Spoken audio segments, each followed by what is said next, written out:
appreciation of this commendable cause that the Dharma Foundation has taken up, I would like to say that for thousands of years, for the longest period compared to anything on this planet, this wisdom, this dimension of knowing has lived on without any kind of true organization or a certain kind of leadership or any other kind of organized support. Out of sheer efficacy of what it is, it's just lived on. A time has come in the world where even truth has to be protected. When we talk about East, we are not talking about a particular geography. This must be clearly understood. We are not talking about East and West as geographical features in the world.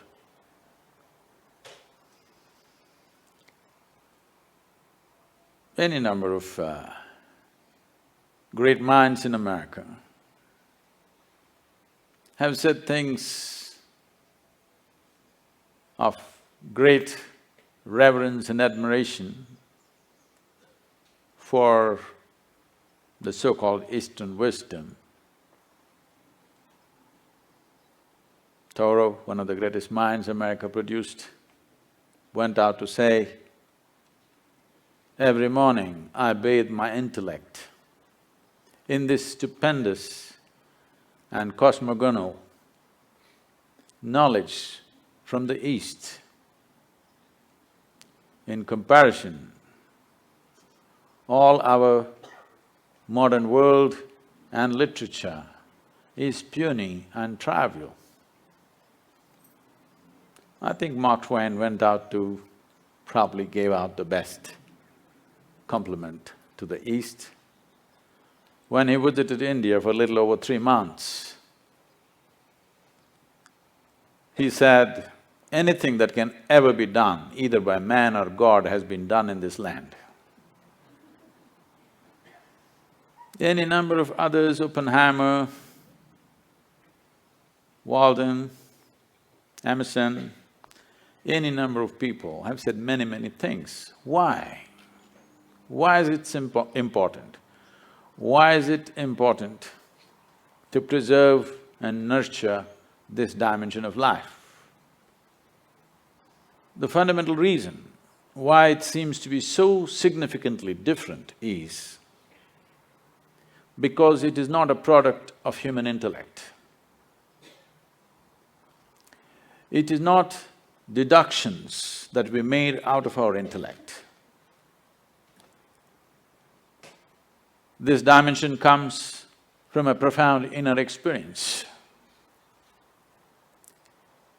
where there is no right and wrong, there is no up and down, just seeing things the way they are. And when we say dharma, we are not talking about a religion as modern translators went about interpreting dharma as Hindu dharma or whatever, another religion. Because they came from a mindset that everybody has to belong to some segment of humanity. They come from a mindset where humanity has to be divided one way or the other, because they come from the surface intelligence of human nature, which we call as intellect. Unfortunately, the modern societies, modern education systems have entirely dedicated themselves to the human intellect, completely ignoring other dimensions of intelligence which definitely exist within us.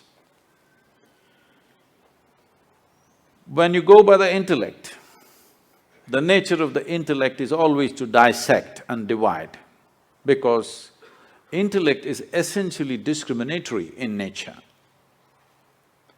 And intellect functions always with a certain identity. If you have no identity, you cannot use your intellect. So with individual identities, either of race, religion, nationality, caste, creed, gender, when you apply your intellect, it'll split the world into many pieces.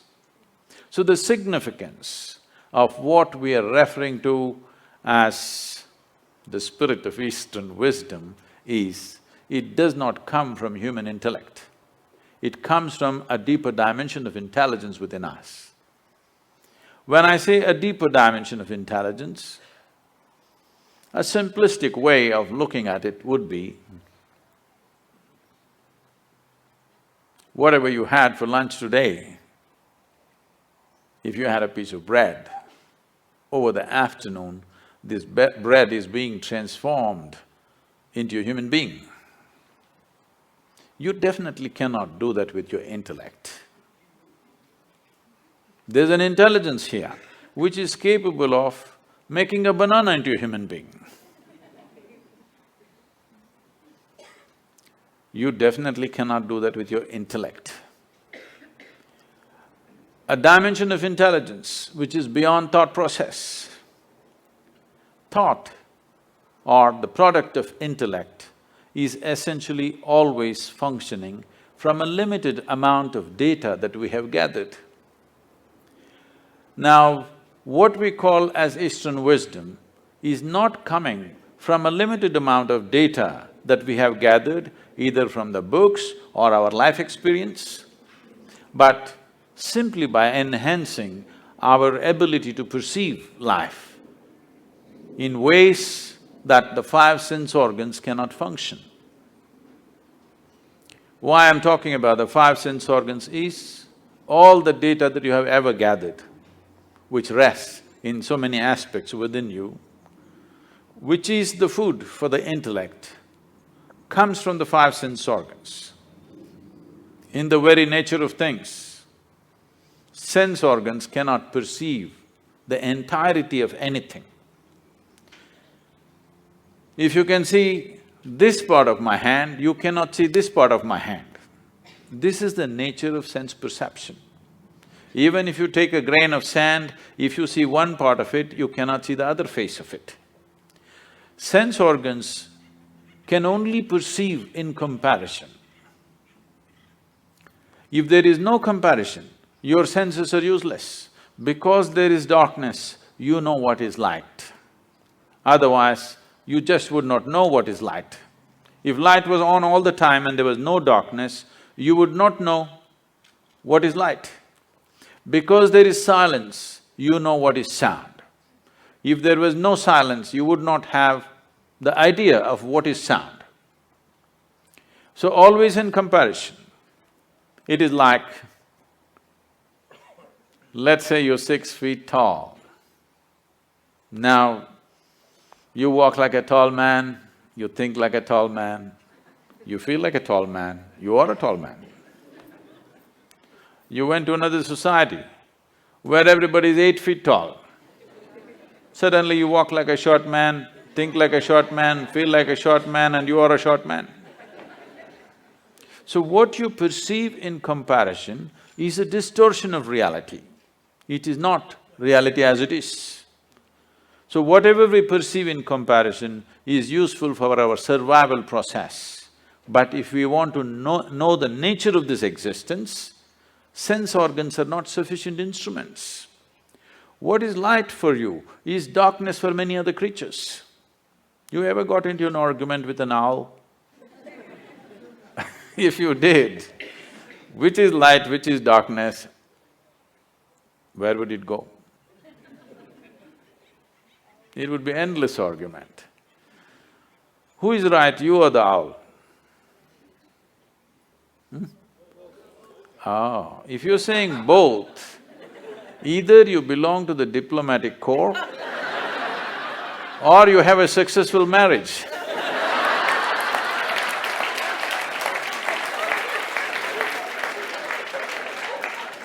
You have learned to say both for everything.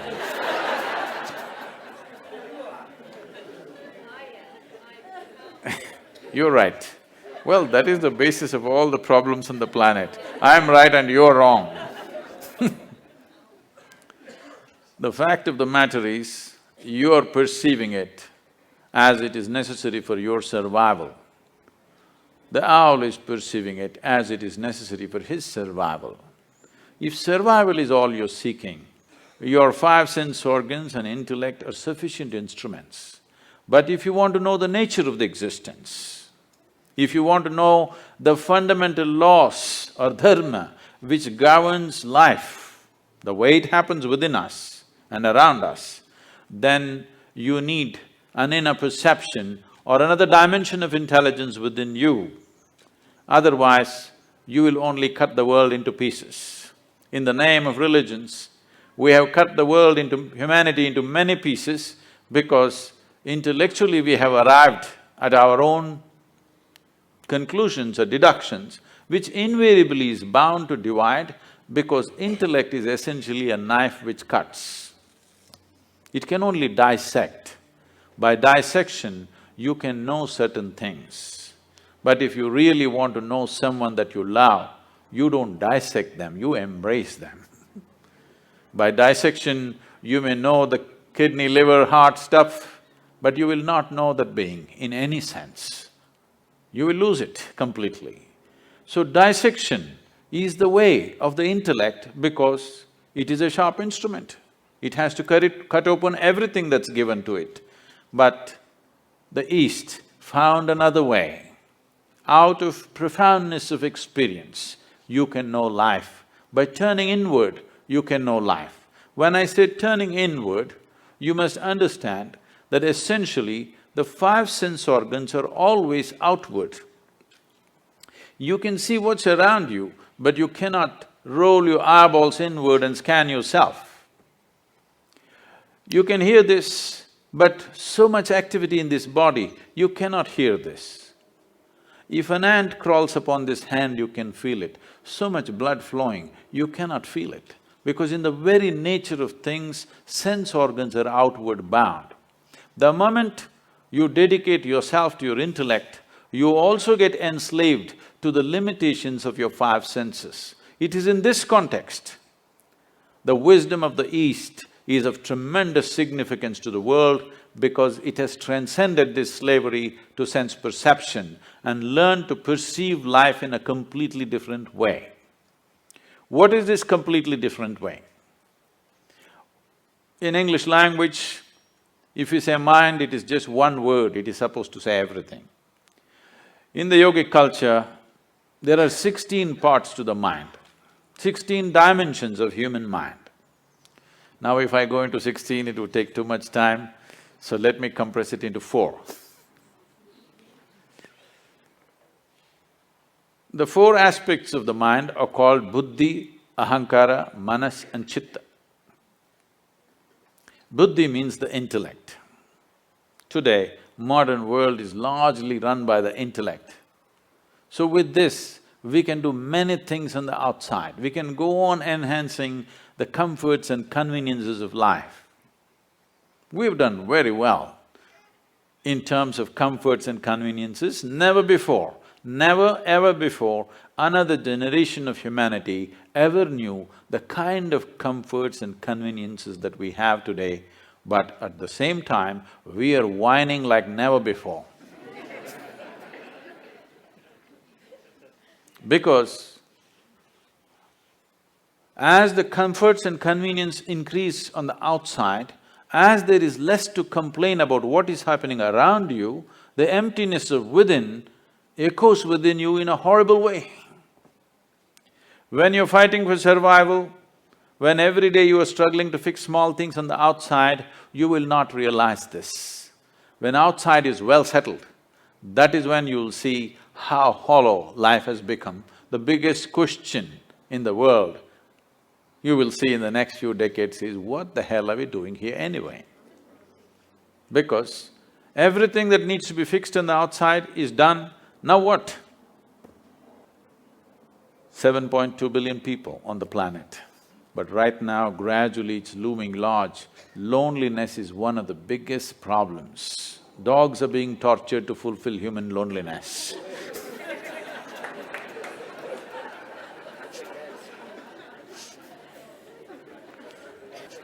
Because as you dedicate yourself more and more to your intellect, you will naturally become more and more lonely because it keeps on dissecting and cutting life into various pieces for examination, and then you will see you yourself will be split up into many parts after some time, if you go by the intellect, 100%. The next dimension of the mind is referred to as ahankara. Normally people think it means ego. No, it means identity. You're identified with something. The moment you're identified with something, your intellect will work only to protect that identity, no matter what, whichever way you think. Your ideas of which nation you belong to, which race you belong to, which culture you belong to, which religion you belong to, which gender you belong to, the moment you get identified, your intellect will work only to protect that identity. So, it is a certain kind of prejudice. Well, you may say, I'm not prejudiced, I'm very broad-minded. All right, it's a broad prejudice.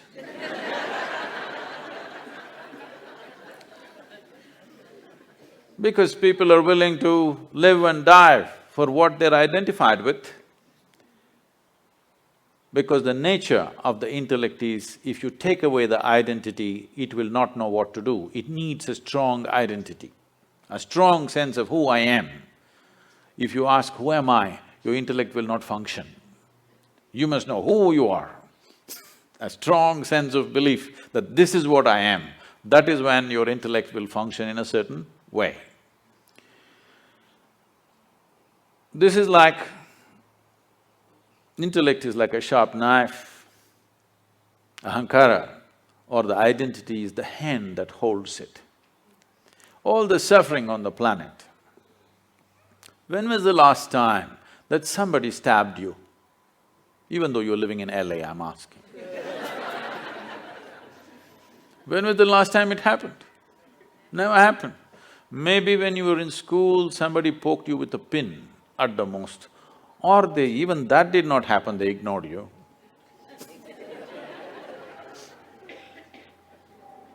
Or what I'm saying is, how much suffering for a human being is actually coming from outside? Almost nothing. Rest is all self-help. Because this is a sharp knife given to you, unsteady hand, every day it's cutting itself. You know, we were trekking in Nepal and Tibet region, and I was in a tent.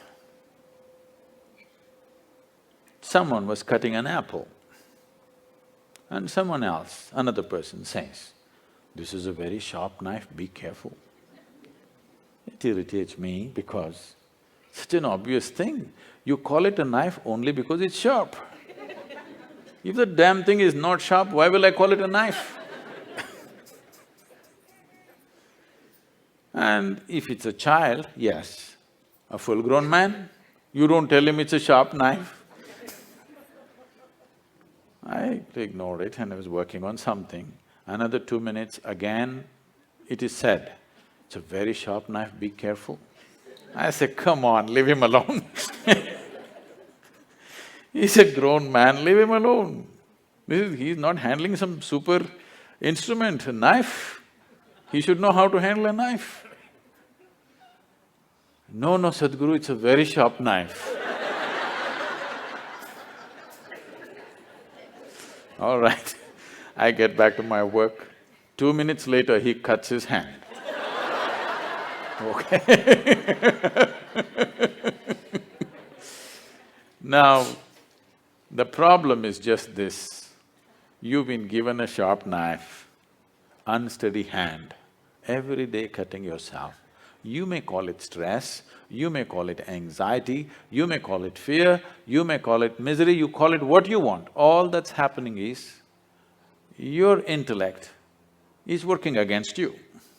That's all it is. Unless somebody is stabbing you from outside, that's a different issue. We need to deal with that differently. Rest is all your own intelligence turning against you. You may call it 1,000 no, my mother-in-law, my boss, my neighbor, they're not stabbing you, they're only saying what they want to say.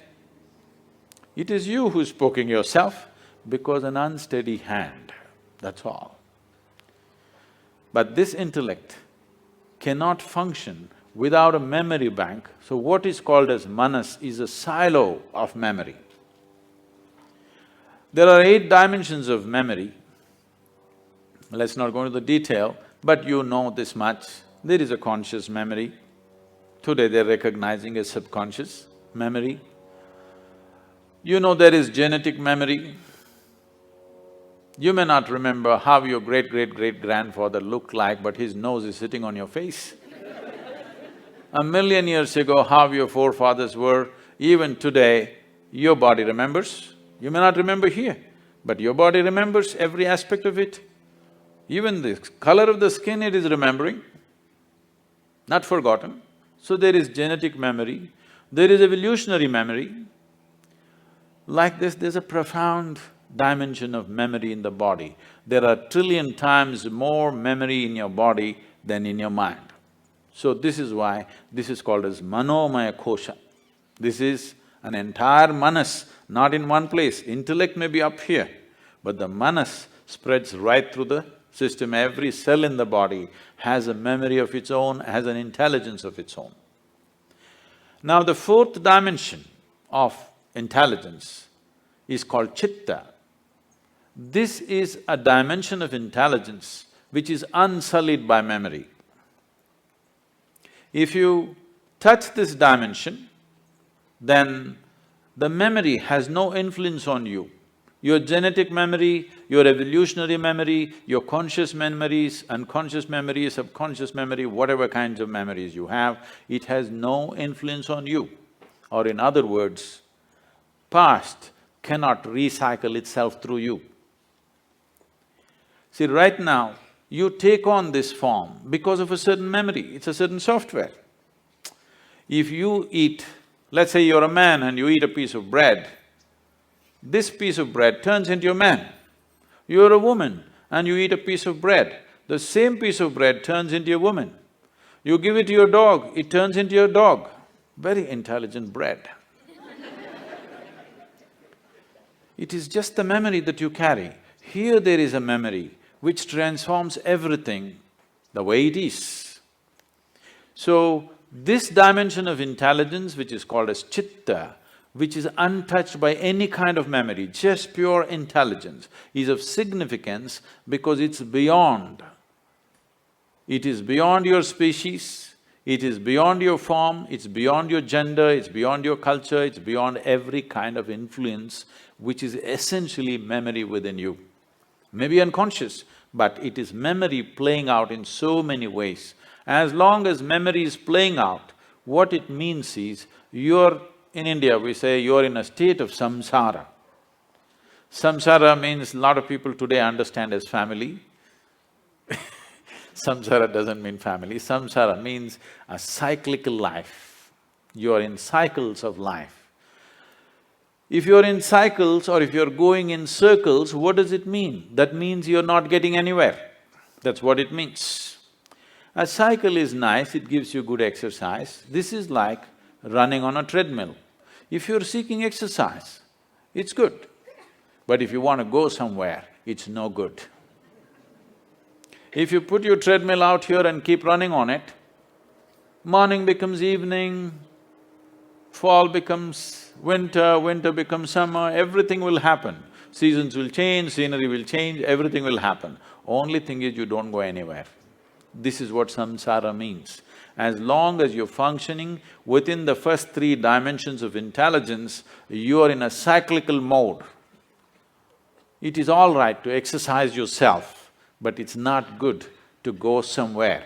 So if you want to transcend the samsara nature of who you are or the cyclical nature of your existence, then you touch the dimension of intelligence which is referred to as chitta. Why the so-called Eastern wisdom is of great significance, why the dharma of the East is so significant and important is because this comes from chitta. This does not come from buddhi. This does not come from manas. This does not come from ahankara. This comes from chitta.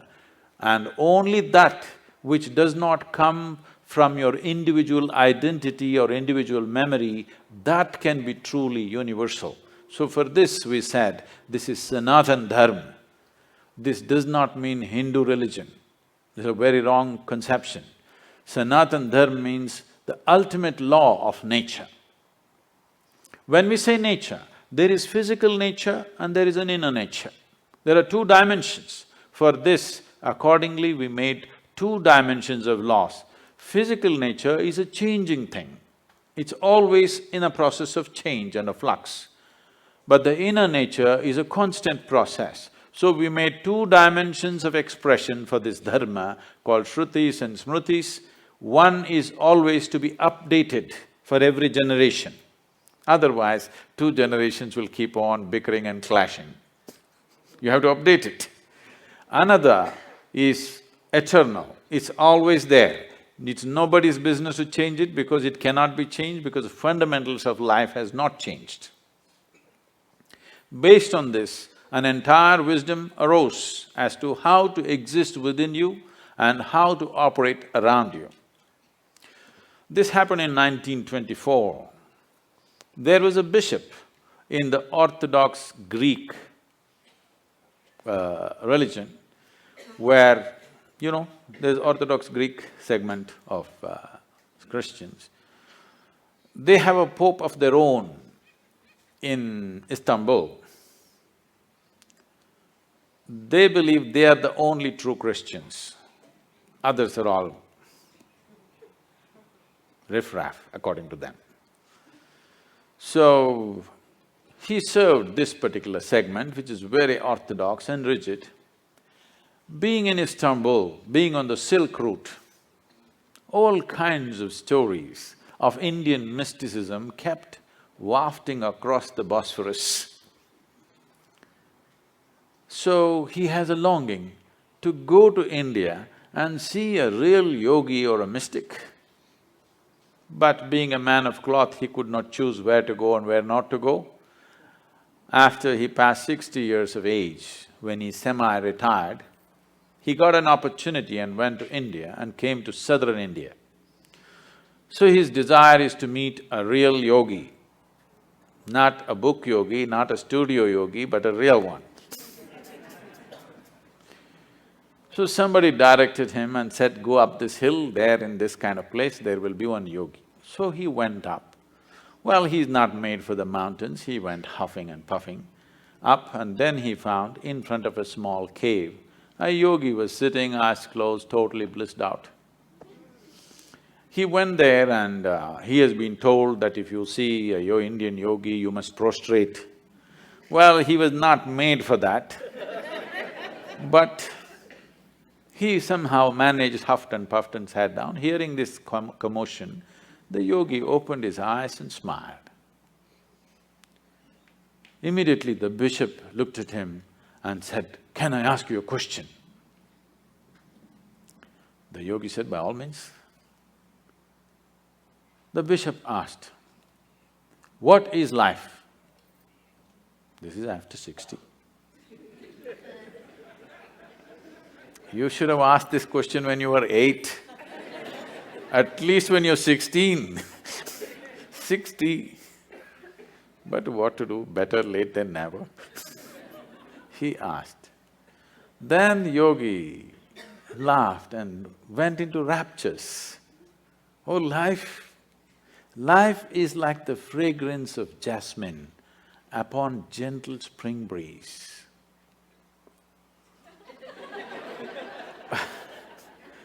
The bishop looked at him and said, what? Life is like fragrance of jasmine upon gentle spring breeze? Our teacher told us, life is like a thorn. Once it gets into you, if you sit, it hurts, if you stand, it hurts, if you lie down, it hurts. What is this fragrance of jasmine upon gentle spring breeze? So the yogi smiled and said, well, that's his life. So this comes from the fundamental that when a human being clearly, experientially understands that entire experience of human life is created from within, never from outside. Right now as you sit here, do you at least see me? Even if you're not listening to me, I'm saying. Can you use your hand and show where I am? No, you're getting it all wrong. You know, I'm a mystic from South India. Now this light is falling upon me, reflecting, going through your lenses, inverted image in the retina, you know the whole story. Where do you see me right now? Within yourself. Where do you hear me right now? Within yourself. Where have you seen the entire world? Within yourself. Have you ever experienced anything outside of yourself?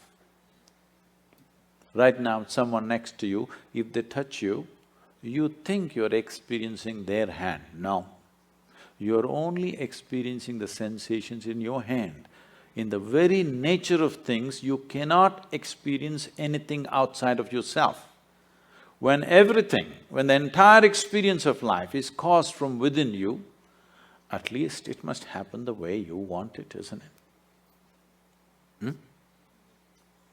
The world will not happen the way you want it. At least the experience of living here within you must happen the way you want it. If your experience of life happened just the way you want it, how would you keep yourself, blissful or miserable? Please, you must tell me, I'm going to bless you. Blissful or miserable? For yourself, definitely highest level of pleasantness for yourself. What you want for your neighbor may be debatable, but you know what you want for yourself, isn't it? Now, blissfulness or pleasantness of life is not a goal by itself. It is only when you're blissful by your own nature. That means you determine the nature of your experience. No matter what is the situation, you determine the nature of your experience. Or in other words, you have no fear of suffering. Only and only when there is no fear of suffering will you walk full stride in this life. Otherwise, it's always about what will happen to me, what will happen to me. Every step is a half a step. Now, this so-called spirit of Eastern wisdom comes from those beings who walked full stride, who determined the nature of their experience. The outside never decided who they are. So, they could walk full stride and explore the depths and dimensions of life that others never dare to touch, because most of the humanity is only concerned about what will happen to me. What will happen to me means what? Will I suffer? That's a question. The first and foremost thing, if you truly want to explore dimensions which we are referring to as another dimension of wisdom or knowing, is that first you must determine the nature of your experience. You have no fear of suffering. Only then, truly exploring human consciousness becomes a reality. Touching dimensions of intelligence, which gives access to the entire universe, becomes a possibility. I'm supposed to open up for questions. It's time you ask your questions, please. The population I work with that are in the verge of homelessness or they're addicts, if I tell them that it is your intellect and it's your perception and this doesn't exist, they will laugh at me because it definitely exists. They must, because it's the dumbest thing to say. Right. So I wanted to know the spirituality that you teach, the spirituality that many gurus teach. How is it usable for someone that doesn't have food to eat and it's going to become homeless, and there's so many problems, especially in America? I mean, of course I teach them resiliency, it's a different fact, but every time I want to open my mouth and use some of your teachings, I have to step back. Now, the first problem is that you believe in the teachings, because this is the problem with the entire world. They've been cultured in some belief or the other. This is what is significant about what is referred to as Sanatana Dharma or what is referred to as the Indian way of looking at things is, this is not a land of belief systems, this is a land of seekers. Never ever were anybody encouraged to believe anything. If you see anything that comes from that land, you will see it is all about questions, never about a belief system. If you enter an Indian home, in the same house, 5 different people are worshipping 25 different gods and goddesses. They're still not made up their minds, which is… and they have no problem, they'll never fight about it because it's a land of seeking. So, first mistake you make is you believe what I say. I am constantly reminding you, don't believe a goddamn thing that anybody says. But don't be foolish enough to disbelieve it either. All you have to do is experiment with it. Does it work or doesn't work? If it works, you keep it, otherwise rubbish it, what's the problem? Now, about somebody being hungry, somebody being homeless, somebody being in a war zones, all kinds of horrible things are happening on the planet. I am not ignorant of it. Anyway, you said living in a temple. I am not living in a temple. I am more of the world than you are. Every day, I want you to understand, I am running a volunteer organization with over 4,000 full-time volunteers and over 3 million part-time volunteers doing variety of work, huge projects, over a dozen businesses and the spiritual movement, okay? Now, I want you to understand, more things are going wrong with my life on a daily basis than anybody's life. Now, when a man is hungry, if you try to tell him, your intellect is the source of your problem, it's obscene. It's obscene, it's nothing short of that. I never spoke to hungry people and said, your intellect is the source of the problem. I'm talking to people who are bulging in so many ways. In their head and in their body, they're bulging. I'm only talking to that segment of the population. Those who are not fed well, I'm doing social projects with them with nourishment, education, health, all for free. Will I ever go and talk to a starved man in an Indian village and tell him, your intellect is the basis of all your problems? What makes you think that I'm that stupid? Do I look like that? So you also don't do that. This is for you. You need to understand this. There are 1 million problems on the planet. All these 1 million problems are essentially because those who are reasonably well have never cared to reach out and do what needs to be done in the world. In many ways, they're making sure those people don't get it. Yes. In the year 2012, we have produced enough food for 18.2 billion people. We had only 6.6 billion people in that year. But still, 50% of the population is malnourished and hardly eaten anything. This is not because there is no food, this is because you and me have not cared, isn't it? So, is it true? Is it true nobody stabbed you in the last 25 years? Yes. But is it also true you're suffering various things of tension, stress, anxiety, this, that? Is it a product of your mind or somebody else poking you from outside? It is your reaction to the existential situation outside. Instead of doing what is needed, what you see is when you see something wrong happening, or when you see some suffering or something comes your way, you decide to poke yourself.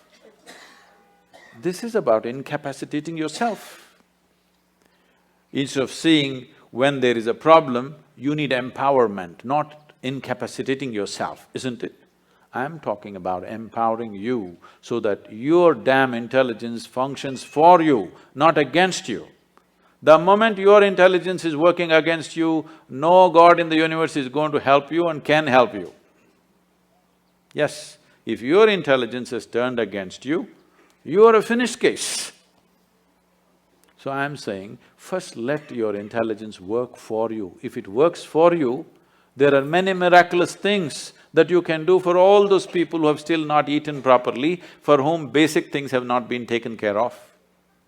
That's our business, because somehow we've landed in a place where you and me are at least eating well. Once we are in such a privilege, we must use our intelligence to see what is the best thing we can do in the world, not sit here and twist yourself out. I'm saying don't twist yourself out. If you are joyful, naturally, you will do the best things you can do. If I meet you when you're very happy, will you be nice to me? No. I don't believe that. When you're very happy, if I meet you, I'm sure you're a wonderful person. But when you're depressed, when you're unhappy, when you're frustrated, if I meet you, you could be a nasty person. This is true with every human being, isn't it? So the first and foremost work that any human being has to do is that you make this into a pleasant piece of life, so that you naturally exude this pleasantness in every possible way. If this is feeling unpleasant and you tell this one to be pleasant, is it going to work? We are trying to fix the stomach-full people right now.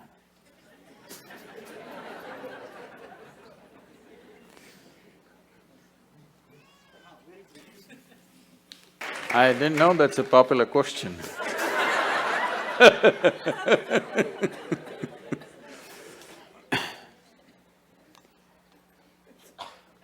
When we say clarity, that means…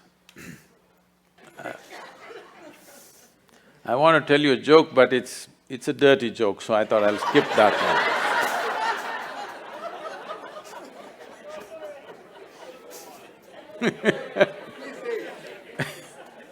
No, I'll come with something milder, you know.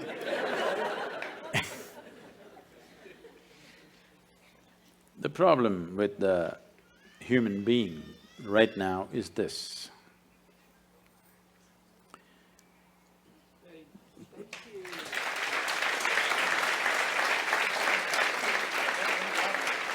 I actually have a question on chitta.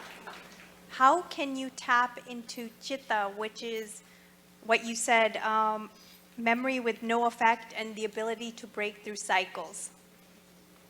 Right here you want to do that?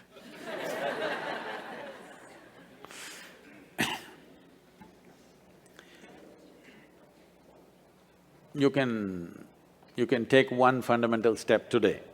That is, I want you to… Anyway, you've already written down the question also, you have the habit of writing things. So you just sit down today before you go to bed, write down, what are all the different types of identities that you have taken? Starting from your body, everything else. Just write it down and see if you can create a little distance from these identifications. Just work on that. That's the first step, that you are not identified with anything. You're just here, throbbing as a piece of life, not as this or that. See, but what can I do? I'm a young woman.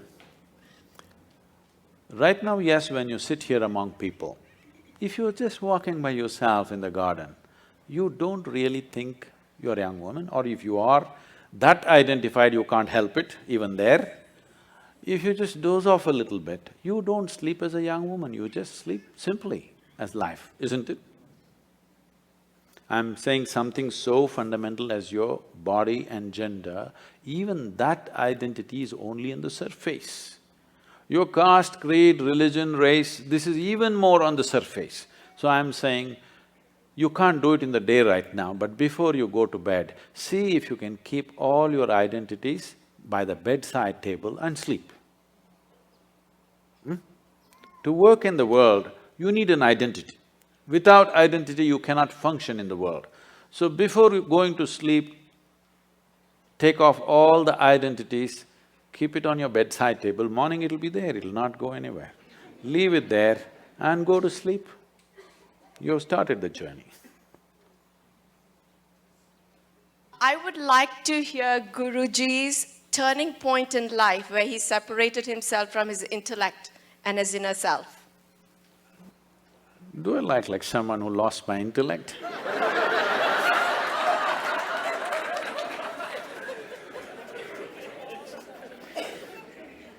I didn't think that I was coming out so dumb.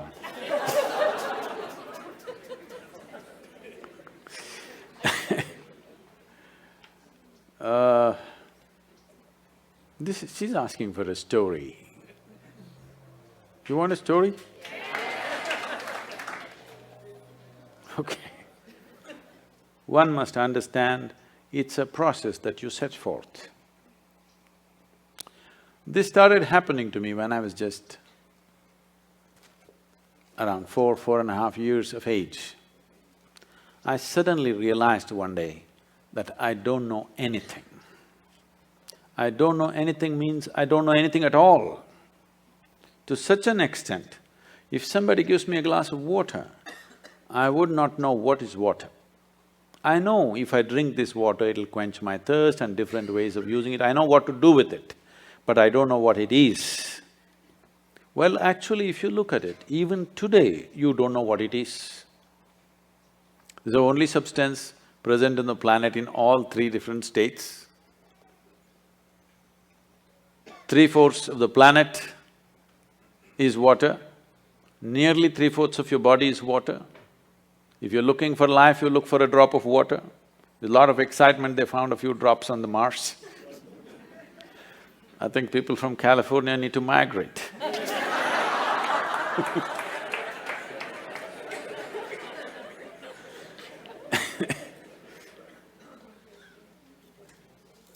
So, I'm just staring at this glass of water for hours on end. If I found a dry leaf, I'm just looking at the leaf for 5-6 hours at a stretch. If I sit up in my bed, staring at the darkness, the entire night I'm sitting like this staring. My dear father, being a physician, started thinking I need psychiatric evaluation. This boy is simply staring at something or the other, unblinking he's staring, he's lost it. My problem is, I look at this one, I still do not know this one. There is no way I'm able to shift my attention to another one. So it just held my attention, I couldn't shift. In this condition, they sent me to school. And my mother said, pay attention to the teachers. I went and paid attention to the teachers. The kind of attention that they have never received in their life.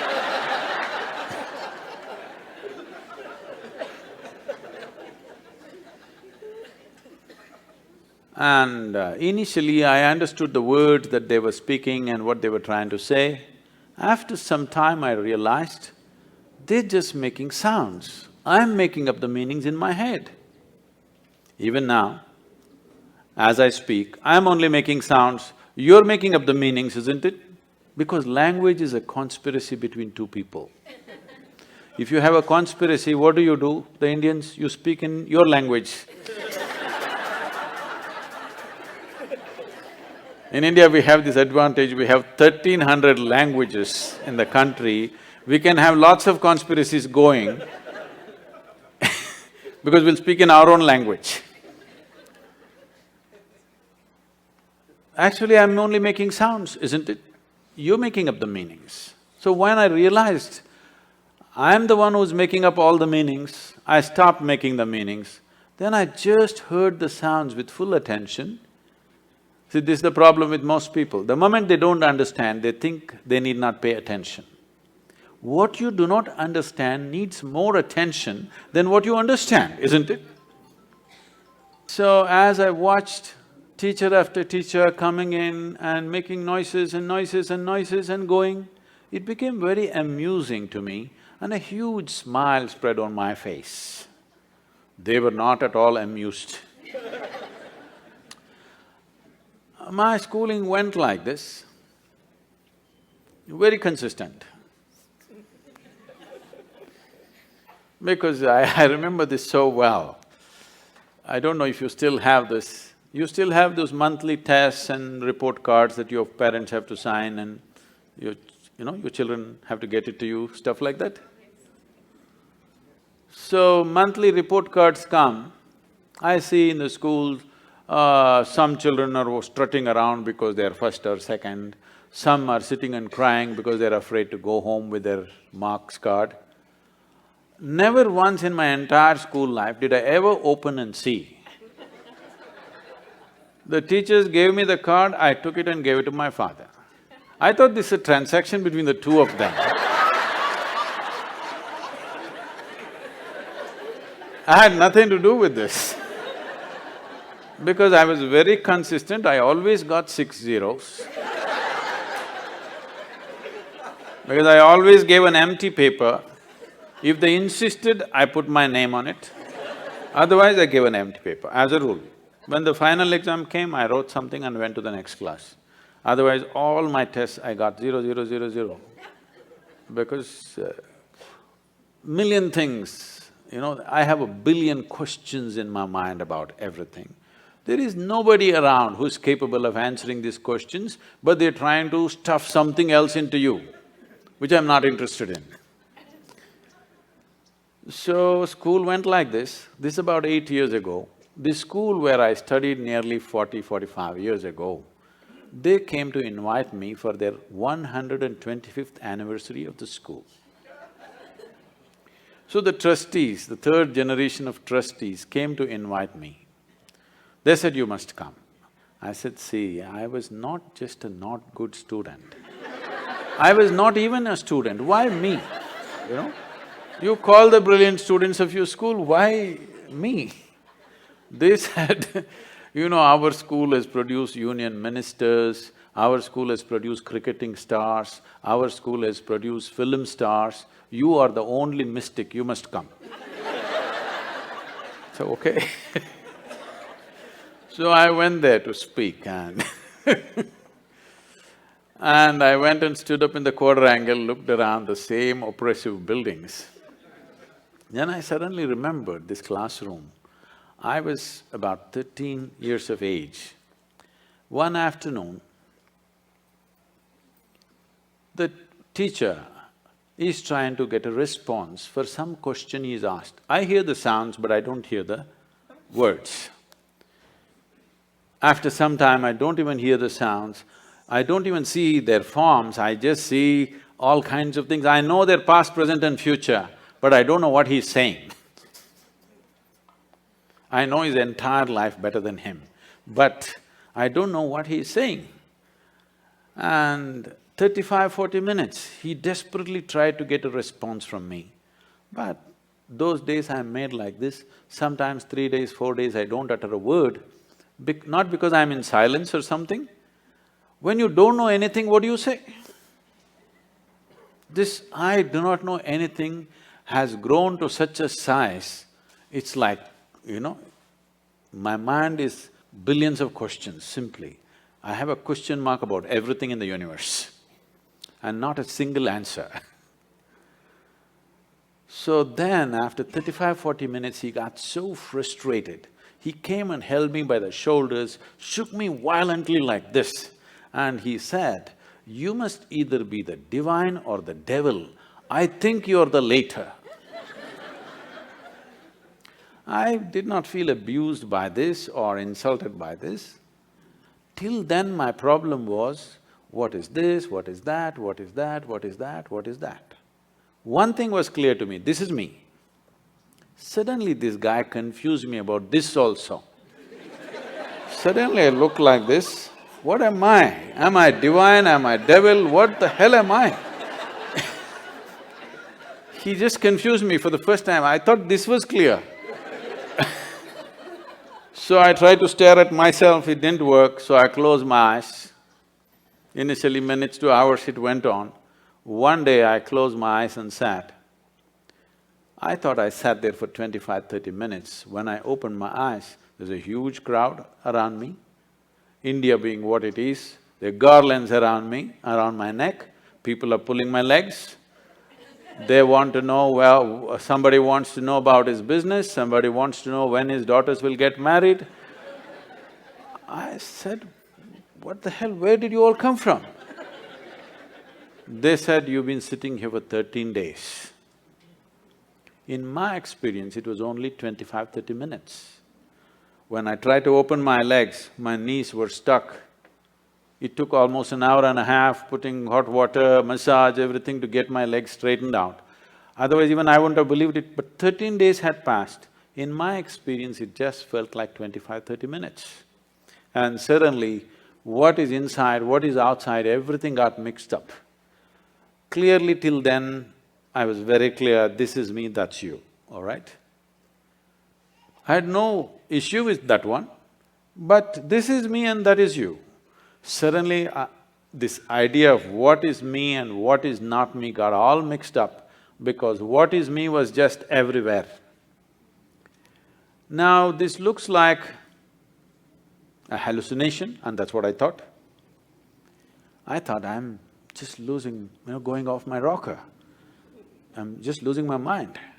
But every cell in my body is bursting with ecstasy. One thing I know is I don't want to lose it. It may be madness, but I don't want to lose it. So right now, my whole effort with life is to just rub off that madness on you. You should also know the ecstasy of being alive. Right now, you know the torture of your intellect. You must know the ecstasy of being alive. You are a piece of life. Rest is all arrangements. Yes or no? Why did you make these arrangements? To enhance your life. No. You made these arrangements mainly to enhance this life. You thought with education your life would enhance itself. With money it would enhance itself. With marriage it would enhance itself. With children it would enhance itself. Now you started the question, this, I wanted to come and meditate but my family, my children, as if it's a problem. These are accessories that you added to enhance your life, not to put your life down. Yes? Every arrangement that you made is about enhancing this life, isn't it? If this life could be enhanced from outside, you would have done it. But this is a realization for you that life cannot be enhanced from outside. Arrangements will bring convenience and comfort. It'll take care of things for us, around us, but it cannot enhance. If you want to enhance this life, you have to turn inward. If you really care for people who are with you, your family, your children, the foremost thing that you need to do is, you have to enhance this. Because what is the damn best thing that you can do to people around you? That you are a wonderful human being. There's nothing better you can do to them. If you had a choice, either to live or work with joyful and blissful human beings or work and live with miserable human beings, what is your choice? Blissful. I want you to please remember, everybody else is looking forward to the same thing.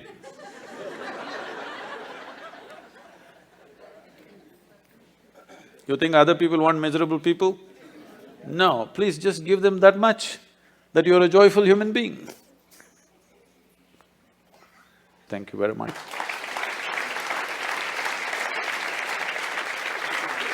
I would like to once again acknowledge the Dharma Foundation for the commendable cause that they've taken up.